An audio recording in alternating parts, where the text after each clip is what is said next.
चलो साथियों, अभी हम आप लोगों के बीच रियल नंबर से क्वेश्चन लेके आए, जिसमें लिखा हुआ है यदि p एक धनात्मक पूर्णांक है तो धनात्मक समपूर्णांक का रूप होगा।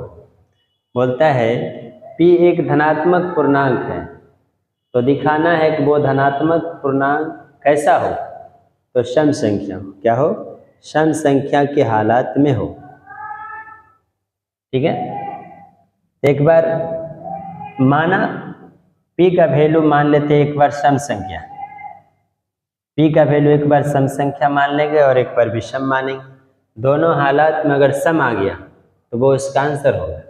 माना p इक्वल टू 2 and 3, एक बार p का वैल्यू 2 रखते हैं और एक बार p का वैल्यू 3 रखते हैं। ठीक है, जब इस क्वेश्चन में 2 का वैल्यू जब p रखते हैं, हर एक जगह p रखने दो रखने p का वैल्यू सम संख्या यानी 2 रखने पर ये हो जाएगा 2 × 2 इक्वल टू 4। इसमें देखते हैं 2 रख रहे हैं, p का मान क्या रख रहे हैं 2, 2 + 1 इक्वल टू 3।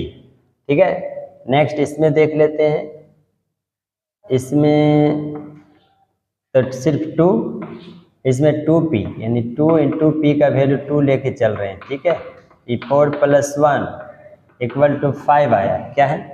फिर जब p का वैल्यू अब क्या लेते हैं, विषम संख्या 3 लेते हैं। क्या लेते हैं? 3। तो 2 × 3 6। इसमें देखते हैं तो 3 + 1 इक्वल टू क्या आ रहा है 4। जब p का वैल्यू सम संख्या 3 ले रहे हैं तो p की जगह 3 लिखाएगा, और इसमें 3 2 × 3 + 1 6 + 1 इक्वल टू 7। तो इसमें हम देखते हैं, p + 1 में एक बार p का वैल्यू जब 2 लिया गया तो 3 आया जो कि विषम है। जब p का वैल्यू 3 लिया गया है तो 4 आ गया जो कि सम है, लेकिन है ना। और इसमें भी ये विषम है और ये सम है और ये विषम है। जब p का वैल्यू 2 लिया गया तो 5 आया जो कि एक विषम है। जब p का वैल्यू 3 लिया गया तो फिर भी 7 आया जो कि एक विषम है। लेकिन यहाँ देख रहे हैं p का वैल्यू सम संख्या एंड विषम संख्या, दो सम संख्या लेने पर विषम संख्या लेने पर प्रत्येक बार क्या आ रहा है, तो सम संख्या आ रहा है। ठीक है, तो इसलिए ये जो है धनात्मक पूर्णांक का सम पूर्णांक जो होगा कौन होगा, तो ऑप्शन नंबर ए होगा, ऑप्शन नंबर ए। ओके, चलो साथियों, आप नेक्स्ट क्वेश्चन उसी पे आधारित लेके चलते हैं, जिसमें लिखा हुआ है किसी धनात्मक पूर्णांक m के लिए प्रत्येक धनात्मक विषम पूर्णांक का रूप होता है। ठीक है, तो यहाँ पे दिखाना है, नेक्स्ट इसके पीछे जो पढ़े हैं सम संख्या दिखाए थे, अब यहाँ पे दिखाना है विषम संख्या का रूप। यानी हर हाल में, चाहे मैं सम संख्या मानूं या विषम संख्या मानूं, हर हाल में क्या आना चाहिए, तो विषम संख्या आना चाहिए। m का वैल्यू सम मानो फिर भी विषम आना चाहिए, विषम मानो फिर भी विषम ही आना चाहिए। ठीक है, तो देखते हैं, हम लोग समझते हैं। माना m इक्वल टू मान लिए 1 and 2, 1 and 2। 1 विषम संख्या है, 2 क्या है, सम संख्या है। पहले विषम संख्या 1 लेके चलते हैं, m की जगह क्या लेता हूँ 1। ठीक है, तो m की जगह 1 लेने पर 6 × 1 इक्वल टू 6 आया। 1 + 2 6 + 2 इक्वल टू 8। m का वैल्यू 1 लेके चल रहे हैं, क्या लेके चल रहे हैं 1। ओके, तो 6 × 1 + 1, तो 6 + 1 इक्वल टू 7। m का वैल्यू क्या लेके चल रहे हैं, तो m का वैल्यू हम 1 लेके चल रहे हैं। ठीक है, तो 6 × 1 + 4, तो 6 + 4 इक्वल टू 10। ठीक है, नेक्स्ट m का वैल्यू 2 लेते हैं, 2 जो कि एक सम संख्या है। m इक्वल टू अब क्या लेके चल रहा हूँ, तो 2। ठीक है, तो 6 × m की जगह क्या लिखा जाए, तो 2 लिखा जाए, तो 6 × 2 = 12 आया। नेक्स्ट इस पर बात करते हैं, 6 × m का वैल्यू 2 + 2, ये आ गया 12 + 2 इक्वल टू 14। नेक्स्ट इसमें देखते हैं, m का वैल्यू 2 लेना है, 6 × 2 + 1, 12 + 1 इक्वल टू 13। नेक्स्ट इसमें देखते हैं 6 × 6 इंटू एम का वैल्यू 2 प्लस 4, ये आ गया यू को 12 प्लस 4 इक्वल टू 16। ठीक है, तो हम देखते हैं m का वैल्यू 1 और 2 लेने पर हर हाल में क्या आ रहा है, सम संख्या।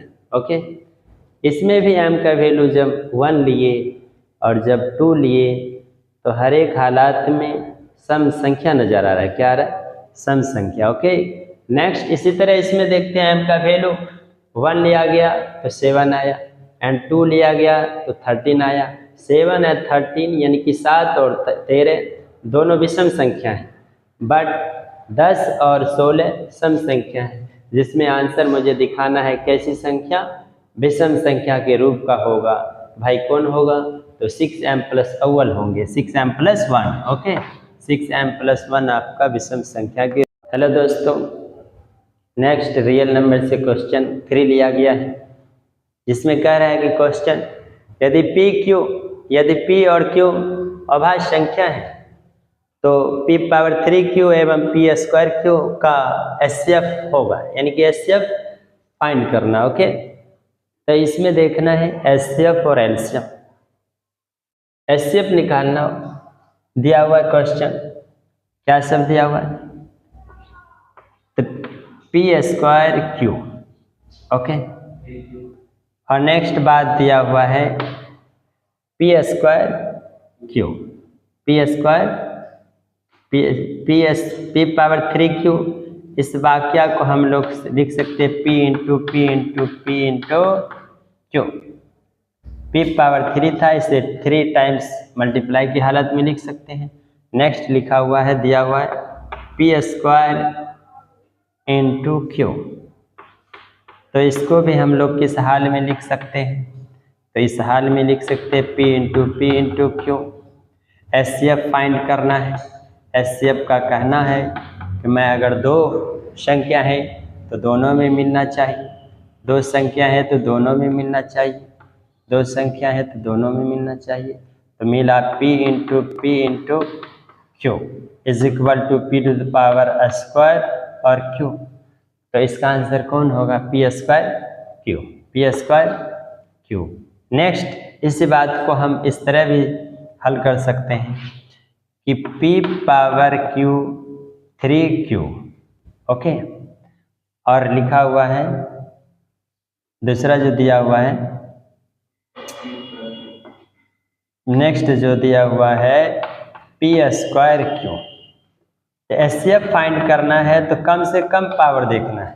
जैसे इंग्लिश अक्षर पे p और p, यहाँ p पावर 3, यहाँ p पावर क्या है 2। HCF निकालना है तो कम से कम पावर देखना है, तो 2 वाले कम होंगे, 3 वाले कम होंगे या 2 वाले, तो हम लोग जानते हैं 2 कम होंगे, तो उसी को लेना है p पावर 2, और जो सेम हो 1 ले लेना है। इस तरह भी हम हल कर सकते हैं। नेक्स्ट क्वेश्चन की ओर देखते हैं, जिसमें दिया हुआ है 156 और उसका कोफैक्टर यानी कि उसका गुणनखंड किया गया है। ओके, जिसमें 2 कितने हैं, 3 कितने हैं और 13 कितने हैं। 2 जो आएगा 2 का पावर को x माना है, 3 के पावर को y माना है और 13 कितने होंगे उसको z माना है। तो हम लोग देख लेते 156 जो लिखा हुआ है 156, इसको कहीं भी डिवाइड कर लेते, हाँ एलसीएम तोड़ते, बोलो 2 7 जा 2 8 जा 239, ठीक है 3 13। इसमें ये जो लिखा हुआ 156 इक्वल टू 2 कितने अटैम्प्ट है, तो 2 आपका 2 अटैम्प्ट है। ओके, 3 1 है एंड 13 भी 1 है। ठीक है, इस बात को हम लोग ये लिख सकते हैं, इस हालात में दिया हुआ है तो 2 to the power x into 3 to the power y into 13 to the power यानी 13 पावर z इक्वल टू ये वाक्य 2 power 2 into 3 power 1 into 13 power 1। हम लोग जानते हैं जब बेस इक्वल हो तो पावर क्या होंगे, इक्वल होंगे, बराबर होंगे। अगर कोई नंबर इस पार से उस पार अगर बेस इक्वल है तो उसकी पावर भी आपस में इक्वल होंगे, ठीक है। इसलिए हेंस x इक्वल टू आ जाएंगे 2, y equal to 1 and z equal to 1। Answer find करना है, तीनों को ऐड करना है। क्या करना है? तीनों को ऐड करना है, x plus y plus z. x का वैल्यू है 2 plus 1 is equal to 4। Answer क्या आ रहा है? 4, जो कि ऑप्शन ए में दिया हुआ है मेरे दोस्तों।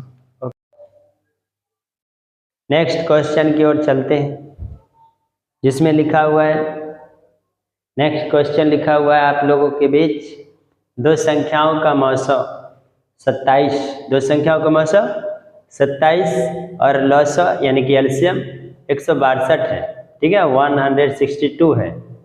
यदि उनमें से एक संख्या 54 है, 54 है, तो दूसरी संख्या क्या होगी? ठीक है, ऑप्शन 36 होगी, 45 होंगे, या 9 होंगे, या 81 होंगे, ठीक है। तो बिनोडेट हम लोग जानते हैं, एक फार्मूला है एचसीएफ इंटू एलसीएम बराबर ए गुने बी, एचसीएफ गुने एलसीएम बराबर पहली संख्या गुने दूसरी संख्या, जिसमें मुझे मालूम है मौसो एचसीएफ क्या मालूम है, तो एचसीएफ ये हो गया आपको, लौसा बोलो तो ये आपको एलसीएम हो गया। ओके, बिनोडेट हम लोग HCF according to question HCF into LCM बराबर ए इंटू बी, जिसमें एचसीएफ मालूम है 27, एलसीएम मालूम है 162 इक्वल टू ए। ये आप पहली संख्या बोले तो इसको ए समझ लेना है। क्या समझना है? ए आपका मालूम है 54, सेकंड नंबर नहीं मालूम, बी रहने दो। 27 2 जा 54, बी नोटेड, 2 से ये डिवाइड होगा ना, 8 2 8 जा 16 और 2 1 जा 2, यानी कि आपका सेकंड नंबर क्या आ रहा है मेरे दोस्त? तो आपका सेकंड नंबर 81 आ रहा है। क्या आ रहा है? 81, ऑप्शन डी। चलो साथियों, नेक्स्ट क्वेश्चन आप लोगों के बीच क्वेश्चन नंबर 5 है, जो रियल नंबर से लिया गया है। इस क्वेश्चन में लिखा हुआ है कि दो संख्याओं को लौसो और इनके मौसो का 14 गुना, एलसीएम जो है एचसीएफ का 14 गुना है। इनके लौसो और मौसो का योग 600 है, यानी कि एलसीएम और एचसीएफ का योगफल 600 है, ठीक है। नेक्स्ट, यदि एक संख्या 280 है तो दूसरी संख्या क्या है? इसमें एक संख्या मालूम है 280, दूसरी संख्या बताना है, जिसका ऑप्शन है ए में 40, बी 80, सी 120 और डी 20। ओके, देखते हैं। तो क्वेश्चन लिखा हुआ है, अकॉर्डिंग टू क्वेश्चन दिया हुआ है कि एलसीएम एचसीएफ का, अकॉर्डिंग टू क्वेश्चन एलसीएम जो है एचसीएफ का क्या है? 14 गुना है। ओके, एलसीएम बराबर तो लिख सकते हैं एचसीएफ इंटू 14। और इनके लॉस और मॉस आगे अगेन बोलता है पुनः प्रश्न से कि एचसीएफ और एलसीएम का योगफल क्या है? 600 है, ठीक है। पुनः again question, LCM plus HCF equal to क्या लिखा हुआ है? 600, ठीक है। एलसीएम मुझे मालूम है, एलसीएम की जगह क्या ये बात लिख सकता हूँ मैं? हाँ, लिख सकते हैं। एलसीएम की जगह ये बात लिख सकते हैं। एलसीएम क्या है? एलसीएम बराबर ये एचसीएफ, यहाँ पे लिख सकते हैं हम लोग एचसीएफ इंटू, ठीक है, 14 एचसीएफ लिख सकते हैं, या रहने दो, प्लस एचसीएफ इक्वल टू 600। ये 14 एचसीएफ, 14 एचसीएफ और 1 एचसीएफ कितना हुआ? 15 एचसीएफ आ जाएगा जी, इक्वल टू 600। ये आपका 40 मरतबा में कट जाएगा 40 दफ़ा में, ठीक है। एचसीएफ का वैल्यू क्या आ गया? 40। और एलसीएम फाइंड कर लो। एलसीएम बराबर यहाँ क्या है? एलसीएम बराबर हम लोग लिख चुके हैं कि एचसीएफ इंटू 40, जो कि एचसीएफ का मालूम हो गया हम लोग का 40 इंटू 14 इक्वल टू 500 60, एलसीएम क्या आ गया 560। बी नो डेट हम लोग जानते हैं कि क्या जानते हैं कि H C F into LCM बराबर ए इंटू बी। तो एच सी एफ मुझे मालूम है 40 और एलसीएम मालूम है 516 equal to A for A पहले फर्स्ट नंबर क्या है, तो फर्स्ट नंबर 280 है, सेकंड नंबर ज्ञात करना है। तो सेकंड नहीं मालूम, बी रहने दो, ये 0 से 0 कट जाएगा, ये 28 दूना 56, तो दूसरी संख्या बच रहा है 40 दूना 80, तो दूसरी संख्या क्या नजर आया 40। तो ऑप्शन हो जाएगा हम लोग का बी, ऑप्शन बी आपका इस तरह 80 होगा। ठीक है।